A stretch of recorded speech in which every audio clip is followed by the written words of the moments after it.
আসসালামু আলাইকুম।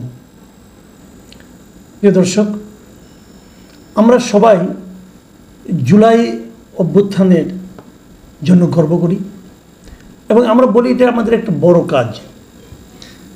এবং এই অভ্যুত্থান, এই গণ আন্দোলন করতে গিয়ে যারা নিহত হয়েছেন, যারা আহত হয়েছেন, তাদের তালিকা করতে না পারাটা, যথাযথ তালিকা করতে না পারাটা, আমি বিভিন্ন সময় বলেছি এটা হলো এই সরকারের একটা বড় ব্যর্থতা।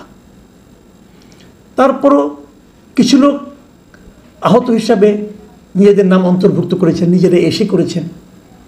আবার কিছু নাম শহীদ হিসেবেও কিন্তু অন্তর্ভুক্ত হয়েছে। এখন এতদিন পরে এসে দেখা যাচ্ছে এখানে প্রচুর ভুলভ্রান্তি আছে। যিনি এই জুলাই গণ অভ্যুত্থানে শহীদ হননি, অন্য কোনো সময় অন্য কোনো ঘটনায় মারা গেছেন, কেউ সড়ক দুর্ঘটনায় মারা গেছেন, কেউ ছিনতাই করতে যেয়ে গণপিটুনিতে মারা গেছেন, কেউ আবার নিজেই অস্ত্র লুট করে ফেরার সময় নিজের অস্ত্রে গুলিতে লেগে রক্তক্ষরণে মারা গেছেন। এরকম অনেক ঘটনা, তাদের নামও কিন্তু শহীদ হিসাবে, জুলাই অভ্যুত্থানের শহীদ হিসাবে তালিকায় নাম অন্তর্ভুক্ত হয়েছে। আবার যারা আহত হয়েছেন পারিবারিক শত্রুতার কারণে অথবা 5ই আগস্টের পরে আহত হয়েছেন, তাদেরও অনেকের নাম এই তালিকায় ঢুকে গেছে। এটা কেন ঘটলো, কিভাবে ঘটলো, এবং এই যে অভিযোগগুলো ঢুকে গেছে কথাটা আমি বললাম, এটা আমি পেলাম কোথায়? এ সংক্রান্ত একটা প্রতিবেদন আজকে আমি পেলাম। এটা একটা অনলাইন পত্রিকা বাংলা নিউজ তারা করেছে এবং রিপোর্টার ছিল রেজাউল করিম রাজা, উনি এটা সিনিয়র করেসপন্ডেন্ট। এই রিপোর্টারকে আমি ধন্যবাদ জানাচ্ছি যে উনি একটা অত্যন্ত গুরুত্বপূর্ণ নিউজ ব্রেক করেছেন। এবং এই নিউজটাতে আমি দেখতে পাচ্ছি বেশ কিছু ঘটনাও উনি কিন্তু এখানে বর্ণনা করেছেন। যেমন ধরা যাক, আমি দু একটা ঘটনা আপনাদেরকে পড়ে শোনাই। যেমন ধরা যাক, উত্তরা 5 নম্বর সেক্টরের মোহাম্মদ ইলিয়াস হোসেন হিরণ, তার বাড়িতে গত বছরের 7 আগস্টে পূর্ব শত্রুতার জেরে কিছু লোক হামলা করে। সে হামলায় তিনি আহত হন। পরে মেডিকেল ডকুমেন্টস জালিয়াতির মাধ্যমে নিজেকে জুলাই যোদ্ধা হিসেবে তালিকাভুক্ত করেন এবং সরকারের কাছ থেকে 2 লাখ টাকার চেকও নিয়ে যান। মানে ভদ্রলোক আহত হয়েছে 7 তারিখে, মানে 5 আগস্টের পরে। সেই লোক ওই তার যে চিকিৎসার কাগজপত্র দেখিয়ে অলরেডি তালিকাভুক্ত হয়েছে এবং সরকারের কাছ থেকে 2 লাখ টাকাও নিয়ে চলে গেছে। এরকম আরেক লোক মোহাম্মদপুরের জাফরাবাদের মোহাম্মদ লিটন, সে করেছে কি 14 জুলাই সে রাজু ভাস্কর্যের সামনে আন্দোলনে আহত হয়েছে বলে দাবি করে। পরে আবার কখনো বলে ঢাকা বিশ্ববিদ্যালয়ের বিজয় 71 হলের সামনে আহত হয়েছে। প্রকৃতপক্ষে তিনি জুলাই বিপ্লবে আহত হননি। তিনিও প্রতারণা করে কিন্তু নিজের নাম এই তালিকায় লিখিয়েছেন এবং 1 লাখ টাকা নিয়ে নিয়েছেন। আবার ধরেন নোয়াখালী এলাকার চাটখিলে মোহাম্মদ হাবিবুর রহমানের ছেলে মোহাম্মদ ইমতিয়াজ হোসেন, তিনি একটি কুরিয়ার সার্ভিসের কর্মী ছিলেন। 5 আগস্ট সরকারের পতন হলে তিনি চাটখিল থানা লুট করতে গিয়ে একটি অস্ত্র নিয়ে পালিয়ে যান। পরে পথে অসাবধানতায় লুট করা অস্ত্র দিয়ে নিজের পায়ে গুলিবিদ্ধ হন। এরপর অতিরিক্ত রক্তক্ষরণে তার মৃত্যু হয়। তিনিও জুলাই অভ্যুত্থানের শহীদের নামের তালিকায় নিজের নাম, মানে তার নাম বসিয়ে দেওয়া হয়েছে। তার আত্মীয় স্বজন এই কাজটা করেছেন। একই রকম ডেমরার বহিরটেঙ্গা এলাকার মোহাম্মদ সেকান্দর আলীর ছেলে আবু সাইদ গত বছরের 9 আগস্ট, মানে 5 আগস্টের 4 দিন পরে 9 আগস্ট শুক্রবার এলাকায় চাঁদাবাজি করতে গিয়ে গণপিটুনিতে নিহত হন। শহীদের নামের তালিকায় আবু সাইদও যুক্ত হয়েছেন, মানে তার পরিবার টাকা পয়সা পাবে। এরকম কিন্তু অনেক ঘটনা ঘটেছে। যেমন যাত্রাবাড়িতে 13 আগস্ট, মানে ওই ঘটনারও 8 দিন পরে পরাটা আনতে গিয়ে মোটরসাইকেল দুর্ঘটনায় মারা যান হলো বিজয় নামে এক লোক, তার নামও এই শহীদের তালিকায় আছে।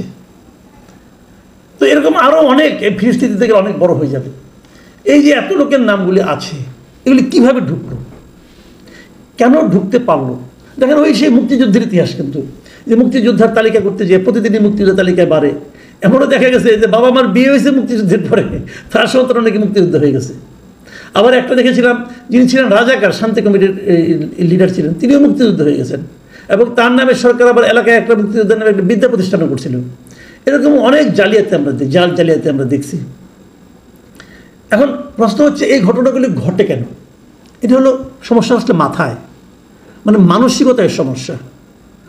এবং এরা যেহেতু এখানে এক ধরনের অর্থ লাভের একটা সুযোগ আছে, শহীদ হলে তার ফ্যামিলি টাকা পাবে, এবং আগে যেটা ছিল মুক্তিযুদ্ধ হলে পর তার ফ্যামিলির লোকজন চাকরি পাবে, কোটা পাবে, যে কোটার বিরুদ্ধে আন্দোলন হয়েছে সেই একই জিনিস কিন্তু এরাও করছে, যে যারা আহত হয়েছে তাদেরকে ভাতা দেওয়া হবে, তাদের পরিবারকে আবার কোটা দেওয়া হচ্ছে। এরকম দেখেছি বিশ্ববিদ্যালয়ে ভর্তির সময় তাদের ভাই বোনদেরকে কোটা দেওয়া হবে, সন্তানদেরকে কোটা দেওয়া হবে, এই অনেক কাহিনী এগুলো আছে। তার মানে যে জিনিস যদি বলে না যে লাউ সেই কদু, ওই হচ্ছিল আর কি, এখনও তাই হচ্ছে। তালিকা নিয়েও সেই একই রকম বেসাতি হচ্ছে, এর নাম ঢুকায় দাও, তার নাম ঢুকায় দাও, ঢুকানোর দায়িত্বটা যার থাকে না তাকে কোনোভাবে কনভিন্স করতে পারলে কিছু টাকা পয়সা নিয়ে উনিই ঢুকাই দেন।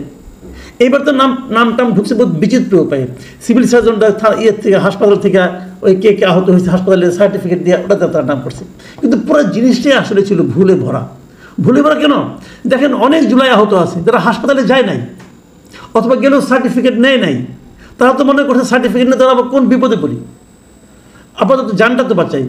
তো আসলে অনেকগুলি কারণে কিন্তু এগুলো ঘটেছে। আমার প্রশ্নটা অন্য জায়গায়, এই ধরনের ঘটনা ঘটবে, প্রকৃত লোককে আপনি খুঁজেও পাবেন না। অনেকে হয়তো হাসপাতালেও যায় নাই, বাসায় চিকিৎসা করছে, অথবা হাসপাতালে গেলেও ডাক্তারের চিকিৎসা করেছে, প্রাইভেট হাসপাতালে গেছে, এরকম অনেক ঘটনা কিন্তু আছে। প্রশ্ন হচ্ছে এটা ঘটে কেন, লাভটা কি?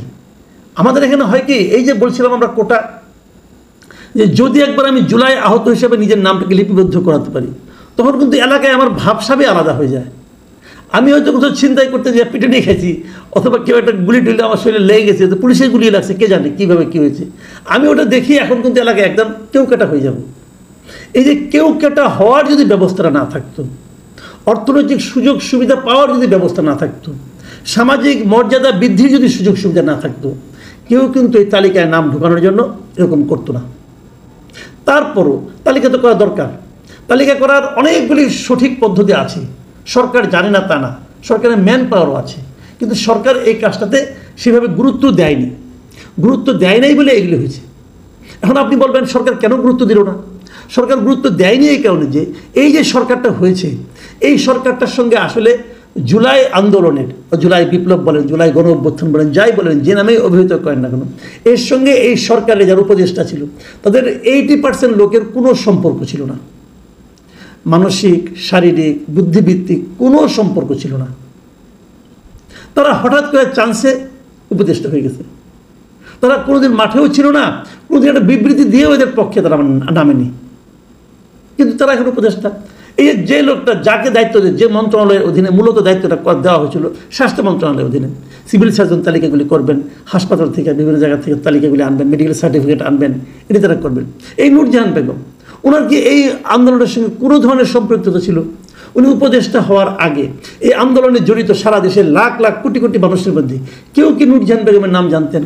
জানতেন না। উনি একজন গৃহবধূ ছিলেন, ডক্টর ইউনূসের ব্যক্তিগতভাবে পরিচিত, তাকে ডক্টর ইউনূস এনে স্বাস্থ্য মন্ত্রণালয়ে বসাই দিয়েছেন। তো ওনাকে দেওয়া হয়েছে তালিকা করার জন্য, হবে হয়নি তো। এটা তো মোটামুটি একটা বেড়েছে, আরও আগামীতে আরও বেরোবে, চিন্তা করেন না, এবং আরও অনেকে যুক্ত হবে এই প্রক্রিয়ায়। প্রথমত দীর্ঘমেয়াদী অর্থনৈতিক সুযোগ সুবিধা এই সমস্ত তালিকায় যারা অন্তর্ভুক্ত হবে তাদের জন্য থাকাটা উচিত না। যদি থাকেও সেটা প্রথমে ঘোষণা করা উচিত হয় নাই, পরে করতেন, তালিকাটা সম্পন্ন হওয়ার পরে করতেন। দ্বিতীয়ত সরকারের উচিত ছিল যে খুঁটিনাটি বিচার ব্যবস্থা করার জন্য একাধিক প্রতিষ্ঠানকে দায়িত্ব দেওয়া। একজন লোক সরকারি চাকরি করতে গেলে তার পুলিশ ভেরিফিকেশন হয় না, হয়তো খোঁজখবর তো নেয়, খোঁজখবর নেওয়া কোনো কঠিন ছিল? সরকারের বিভিন্ন প্রতিষ্ঠানকে খোঁজখবর নেওয়ার জন্য লাগাতে পারতো, তারা ক্রস চেক করতে পারতো। একজনের কাছে তালিকা আনলো, আরেকজনের আর তালিকা দিল, দুজনে ক্রস চেক করতে পারতো। তা করেনি। আমলাতন্ত্রের উপর নির্ভর করা হয়েছে, প্রশাসনের উপর নির্ভর করা হয়েছে। আমাদের প্রশাসনের যে করাপ্ট প্রশাসন পৃথিবীতে আর আছে কিনা সন্দেহ। একটা করাপ্ট প্রশাসনকে দায়িত্ব দেওয়া হয়েছিল একটা মহৎ কাজ করার জন্য, ফলে যা হবার তাই হয়েছে। সবচেয়ে বড় কথা হলো এই সরকার এই বিষয়টাকে আসলে তেমন কোনো গুরুত্বই দেয়নি। এই সরকার নিজেদের ধান্দা নিয়ে ছিল সবাই, তো যারা নাকি নিজেদের অন্য ধান্দা নিয়ে থাকে তারা এই ধরনের বড় কাজ কীভাবে করবে? তাই হয়েছে। আমি খালি ফিনিশিংয়ে এই কথাটাই বলবো যে একটা আন্দোলনের ফসল হিসাবে, আন্দোলনের বেনিফিশিয়ারি হিসাবে যারা সরকারে অধিষ্ঠিত হয়েছেন তাদের তো উচিত ছিল যে সেই আন্দোলনের ইতিহাসটাকে যথাযথভাবে সংরক্ষণ করা। এই জুলাই আন্দোলনের প্রত্যেকটা প্রত্যেকটা শহীদ কিন্তু জুলাই আন্দোলনের ইতিহাসের অংশ, প্রত্যেকজন আহত ইতিহাসের অংশ। তাদের সঙ্গে যোগাযোগ করে, তাদের সঙ্গে কথা বলে তারা কিভাবে আহত হয়েছেন, কি করেছেন না করেছেন, এগুলো নিয়ে তো একটা ইতিহাস হতে পারত। সেই চেষ্টা কেউ করেছে? কেউ করেনি, সরকার করেনি, পুরোটা পলিটিক্যাল পার্টিও করেনি। হ্যাঁ, আমি এই ক্ষেত্রে প্রশংসা করবো জামাতে ইসলামীর। জামাতে ইসলামী কিন্তু একটা বই বের করেছে, একটা না, প্রায় 10 খণ্ডের 10টা বই বের করেছে যারা আহত হয়েছে তাদের তালিকা, এবং সেটাও অসম্পূর্ণ। তারা 693 জনের 91 জনের একটা তালিকা করেছে। তবে যেটুকু করেছে সেটুকু আমার কাছে অথেন্টিক মনে হয়েছে, আর কেউ করেনি। এই যে বিএনপি, তাদের মাঠ পর্যায়ের লোকজন এখন লুটপাট আর চাঁদাবাজি নিয়ে ব্যস্ত। বিএনপিতে পারত এই লোকগুলিকে কাজে লাগাতে। 10 জায়গার থেকে 10টা তালিকা আসলে সেটা নিয়েও তো পরে চেক অ্যান্ড ব্যালেন্স করতো। যেগুলো হুবহু মিলে যেত সেগুলো রাখতো, যেগুলো মিলতো না সেগুলো সরকার নিজে চেক করতো। আসলে যদি আকাঙ্ক্ষা না থাকে, ইচ্ছা না থাকে, আন্তরিকতা না থাকে, তাহলে বড় কাজ হয় না। এই সরকার এই বড় কাজটা, এবং গুরুত্বপূর্ণ বড় কাজটা করতে পারেনি, মিজারেবলি ফেল করেছে।